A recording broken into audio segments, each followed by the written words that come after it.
Hi, പഴയൊരു വീഡിയോയിലേക്ക് സ്വാഗതം. ഇതിപ്പോൾ എനിക്ക് പറഞ്ഞതിൽ തെറ്റിയല്ല. കാര്യം ഇത് ആൾറെഡി ഞാനിത് ഇംഗ്ലീഷ് വെർഷൻ ചെയ്തതാണ്. അപ്പോൾ ആ ചെയ്ത സമയത്ത് എനിക്ക് വേണ്ടത്ര ശ്രദ്ധ അതിൽ കൊടുക്കാൻ പറ്റിയില്ല. അപ്പോൾ അതുകൊണ്ട് എൻ്റെ കുറച്ച് ഫ്രണ്ട്സ് തന്നെ പറഞ്ഞു അതൊന്ന് മാറ്റി മലയാളത്തിൽ ചെയ്യാനായിട്ട്. ഓക്കെ, ഇതൊരു പഴയ എമർജൻസി ലാമ്പിനെ ഞാനൊന്ന് ലിഥിയം അയൺ ബാറ്ററിയിലേക്കൊന്ന് മാറ്റുന്ന പരിപാടിയാണ് ഞാൻ നോക്കുന്നത്. അപ്പോൾ അതിന് വേണ്ടിയിട്ട് ഞാനൊരു ചെറിയൊരു പാർട്ട് ഉപയോഗിച്ചിട്ടുണ്ട്. TP4056 മൊഡ്യൂൾ ഉപയോഗിച്ചിട്ടുണ്ട്. അപ്പോൾ നമുക്ക് ചെറിയ കോസ്റ്റിൽ തന്നെ ചെയ്യാൻ പറ്റും. നമുക്ക് ആദ്യം ഇതിൻ്റെ സ്ക്രൂസ് എല്ലാം ഒന്ന് ഇളക്കിയിട്ട് കണ്ടിന്യൂ ചെയ്യാം. അപ്പോൾ ഇതിൻ്റെ അകത്ത് തന്നെ ബിൽറ്റ് ഇൻ ആയിട്ട് സോളാർ പാനൽ വരുന്നുണ്ട്. അപ്പോൾ ഇത് വെറുതെ കളയണ്ടെന്ന് വിചാരിച്ചിട്ട് ഞാൻ മുമ്പ് കൺവേർട്ട് ചെയ്തതാണ്. ഇതേപോലത്തെ 2 ലൈറ്റ് എൻ്റെ കയ്യിലുണ്ട്. അപ്പോൾ ഈ 2 ലൈറ്റിൻ്റെയും ഇതേ പ്രശ്നമുണ്ട്. കുറേ നാൾ കഴിയുമ്പോൾ ലെഡ് ആസിഡ് ബാറ്ററിയാണ് ഇതിൽ ഇൻറ്റേർണലി വരുന്നത്, അതങ്ങ് പോകും.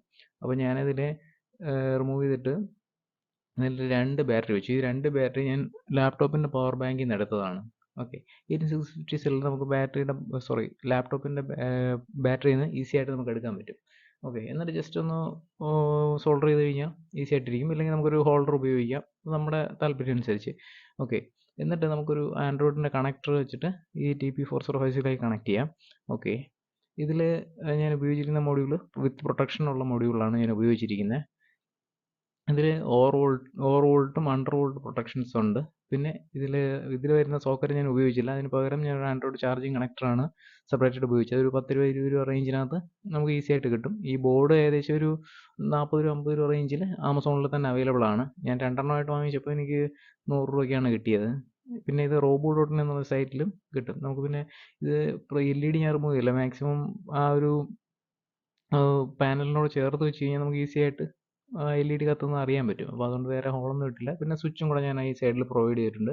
അവിടെ ആൾറെഡി ഒരു AC ചാർജിങ് കണക്ടറായിരുന്നു ഇരുന്നത്. അതിനെ ഞാൻ മാറ്റിയിട്ട് അവിടെ ജസ്റ്റ് ഒരു സ്വിച്ച് വെച്ചു. ഇത് SMBC എടുത്തൊരു സ്വിച്ചാണ്. പ്രോജക്റ്റിന് ടോട്ടൽ എനിക്ക് ചിലവായത് 50 രൂപയുടെ ഈ ഒരു ഇത് മാത്രമേ ഉള്ളൂ, ആ ബോർഡ് മാത്രമേ ഉള്ളൂ.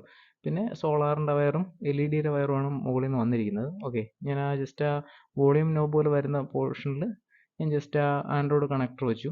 എന്നിട്ട് അതിൽ ഇപ്പുറത്തെ LED റിമൂവ് ചെയ്തു. ഈ LED സെപ്പറേറ്റ് നമ്മൾ റിമൂവ് ചെയ്ത് വേറെ വെക്കേണ്ട ആവശ്യമുണ്ടെന്ന് എനിക്ക് തോന്നുന്നില്ല. നമുക്ക് ഈസി ആയിട്ട് വെളിയിൽ നിന്ന് തന്നെ വിസിബിൾ ആണ്. പിന്നെ ഈ ആൻഡ്രോയിഡ് സോക്കറ്റ് നമുക്ക് ടൈപ്പ് സി വേണമെങ്കിൽ ടൈപ്പ് സി സോക്കറ്റിനും ഇങ്ങനത്ത് കിട്ടും. ടൈപ്പ് സി സോക്കറ്റ് വേണമെങ്കിൽ നമുക്ക് വാങ്ങിക്കാം. അത് നമുക്ക് നമ്മുടെ താല്പര്യം അനുസരിച്ച് വയ്ക്കാം. പിന്നെ ഈ ബാറ്ററി നമ്മൾ മാറ്റിയപ്പോഴത്തേക്ക് എനിക്ക് മെയിനായിട്ട് വന്നൊരു ബെനിഫിറ്റ് വെച്ചാൽ നല്ല രീതിയിലുള്ള ബാക്കപ്പ് വ്യത്യാസം വന്നു. വളരെ നല്ല ബാക്കപ്പ് കിട്ടുന്നുണ്ട്. കാര്യം മുമ്പ് കിട്ടിക്കൊണ്ടിരുന്നതിൻ്റെ ഇരട്ടി കൂടുതൽ ബാക്കപ്പ് കിട്ടുന്നുണ്ട്. മുമ്പ് ഇരുന്നത് ലെഡ് ആസിഡ് ബാറ്ററിയാണ്. ആ ലെഡ് ആസിഡ് ബാറ്ററി നമുക്ക് വാങ്ങിക്കാനായിട്ട് അറൗണ്ട് ഒരു 50 രൂപ 60 രൂപ 50 അല്ല ഒരു 65 രൂപ റേഞ്ച് കൊടുത്തു കഴിഞ്ഞാൽ ആ ലെഡ് ആസിഡ് ബാറ്ററി നമുക്ക് വാങ്ങിക്കാൻ കിട്ടും.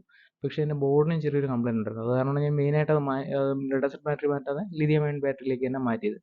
ഈ പാനൽ അത്യാവശ്യം ഒരുവിധം നല്ല ചാർജ് ചെയ്യാൻ പറ്റുന്ന ഒരു പാനലാണ്. അപ്പോൾ ഇത് വെച്ച് യൂസ് ചെയ്തിട്ട് എനിക്ക് നല്ല എഫിഷ്യൻസി കിട്ടുന്നുണ്ട്.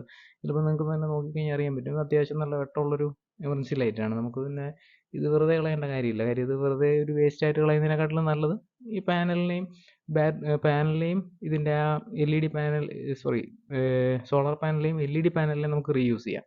ഇതിന് അത്യാവശ്യം ഒരു നല്ലൊരു ടേബിൾ ലാമ്പായിട്ട് നമുക്ക് വീണ്ടും ഉപയോഗിക്കാം. ജസ്റ്റ് ഡയറക്റ്റ് സൺലൈറ്റിൽ വെച്ച് കഴിഞ്ഞാൽ പെട്ടെന്ന് ഇതിൻ്റെ കളർ ഫെയ്ഡായി പോവും. ഓക്കെ, പിന്നെ നിങ്ങൾക്ക് വേണമെങ്കിൽ ലിഥിയം അയൺ ബാറ്ററി കടയിൽ നിന്ന് വാങ്ങിക്കുകയാണെങ്കിൽ ഒരു 100 രൂപ 50 രൂപ റേഞ്ചിന് കിട്ടും. ഓക്കെ, അപ്പോൾ ഈ വീഡിയോ നിങ്ങൾക്ക് ഇഷ്ടപ്പെട്ടെങ്കിൽ ജസ്റ്റ് ഒന്ന് ലൈക്ക് ചെയ്യുക, ഷെയർ ചെയ്യുക, സബ്സ്ക്രൈബ് ചെയ്യുക. ഓക്കെ, പിന്നെ ഇതിൻ്റെ സർക്യൂട്ട് ഡയഗ്രാമാണ് ഞാനിപ്പോൾ ഈ കാണിക്കുന്നത്. ഇതിൽ നമുക്ക് ബാറ്ററി റീപ്ലേസ് ചെയ്യാൻ എളുപ്പത്തിന് വേണമെങ്കിൽ ജസ്റ്റ് സോക്കറ്റ് ഉപയോഗിക്കാം. ഓക്കെ, ഇതിൽ ഉപയോഗിച്ചിരിക്കുന്ന ആ മൊഡ്യൂൾ TP4056 മൊഡ്യൂളാണ് ഉപയോഗിച്ചിരിക്കുന്നത്. പിന്നെ നിങ്ങൾക്ക് നോക്കിക്കഴിഞ്ഞാൽ അറിയാൻ പറ്റും 2 ബാറ്ററി. ഈ 2 ബാറ്ററി ഞാൻ പറഞ്ഞു ആൾറെഡി നമുക്ക് പവർ ബാങ്കിൽ നിന്ന് വേണമെങ്കിൽ പവർ ബാങ്കിൽ നിന്ന് എടുക്കാം. ഇല്ല നമുക്ക് വേണമെന്നുണ്ടെങ്കിൽ ലാപ്ടോപ്പിൽ നിന്നുള്ള എടുക്കണമെങ്കിൽ എടുക്കാം. അത് നമ്മുടെ താല്പര്യം അനുസരിച്ച്. പിന്നെ ഞാനിതിൽ LED പോകുന്ന ഭാഗത്താണ് സ്വിച്ച് വെച്ചിരിക്കുന്നത്. പിന്നെ ഒരു IN407 ഡയോഡ് ഉപയോഗിച്ചിരിക്കുന്നതെന്ന് പറഞ്ഞു കഴിഞ്ഞാൽ പാനലിലോട്ട് കറണ്ട് കയറാതിരിക്കാനാണ്. ഞാൻ ഇപ്പോൾ ആൻഡ്രോയിഡ് ചാർജിങ് കണക്ടർ വെച്ചിട്ട് കണക്ട് ചെയ്യുമ്പോഴത്തേക്ക് പാനലിലേക്ക് കറണ്ട് കയറരുത്. അതിന് വേണ്ടിയിട്ടാണ് ഒരു ബ്ലോക്കിംഗ് ഡയോഡായിട്ടാണ് അത് ഉപയോഗിച്ചിരിക്കുന്നത്. പിന്നെ അതിന് ചാർജിങ് ഇൻഡിക്കേറ്റർ നിങ്ങൾക്ക് കാണാൻ പറ്റും. അതിൽ ബ്ലൂവും റെഡുമാണ് ഇതിൽ കാണിച്ചിരിക്കുന്നത്. ഇതിൽ ബ്ലൂ എന്ന് പറയുമ്പോഴത്തേക്ക് ഫുൾ ചാർജ് ആകുമ്പോഴും റെഡ് എന്ന് പറയുമ്പോൾ ചാർജിങ് കയറുന്ന സമയത്തുമാണ്. ഓക്കെ, പിന്നെ നിങ്ങൾ എപ്പോഴും ലിഥിയം ബാറ്ററീസ് ഉപയോഗിക്കുമ്പോൾ പ്രൊട്ടക്ഷനുള്ള ബോർഡ് ഉപയോഗിക്കുന്നതാണ് നല്ലത്. കാര്യം അത് ഒരു പരിധി കൂടുതൽ തന്നെ ഡിസ്ചാർജ് ചെയ്യുന്നത് നല്ലതല്ല. അപ്പോൾ എപ്പോഴും ബെറ്റർ. പിന്നെ ലിഥിയം അയൺ ബാറ്ററി ഒരു കാരണവശാലും ഒരു പ്രൊട്ടക്ഷൻ ഇല്ലാതെ ചാർജിങ്ങോ ഡിസ്ചാർജിങ്ങോ ചെയ്യാൻ നോക്കരുത്. അത് ഒട്ടും അതിൻ്റെ റോ സെൽ ഉപയോഗിക്കുന്നത് ഒട്ടും നല്ലൊരു പ്രവണതയല്ല. കാര്യം അത് ഒത്തിരി തീ പിടിക്കാൻ ചാൻസ് ഉള്ളൊരു കെമിസ്ട്രിയാണ്. ഓക്കെ, പിന്നെ നിങ്ങൾക്ക് ഇതിൽ എന്തെങ്കിലും സംശയം ഉണ്ടെങ്കിൽ ജസ്റ്റ് ഒന്ന് കമൻറ്റ് ചെയ്താൽ മതി, ഞാൻ റിപ്ലൈ ചെയ്യാം.